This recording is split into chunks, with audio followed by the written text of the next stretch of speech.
On l'a dit, il est une bonne corde de rappel régulièrement pour essayer de me sensibiliser aux enjeux, aux spécificités des territoires d'outre-mer, parce que dans mon rôle de président national,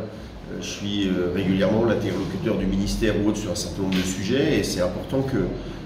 quand on discute d'enjeux climatiques, quand on discute de politique publique, on intègre bien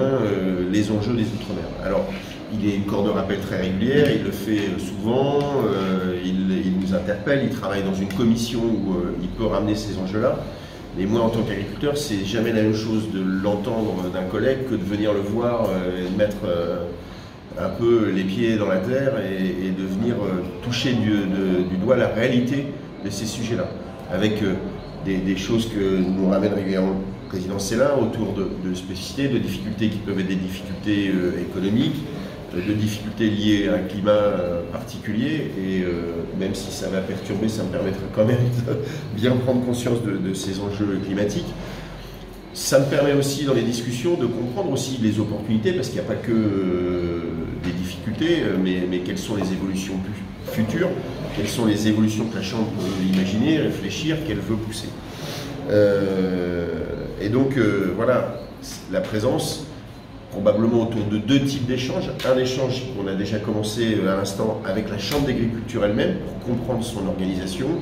comprendre ce qu'elle fait. J'ai pu rencontrer et commencer à rencontrer des élus, rencontrer des chefs de service, rencontrer les salariés, et on va continuer au travers des échanges avec eux. Ça me permet de comprendre la trajectoire que veut porter la Chambre d'agriculture, les sujets sur lesquels elle veut intervenir, la vision qu'elle a de l'agriculture de la Guadeloupe à terme, et le rôle que cette Chambre veut jouer. Et du coup, ça me permet moi aussi, là, pour le coup après,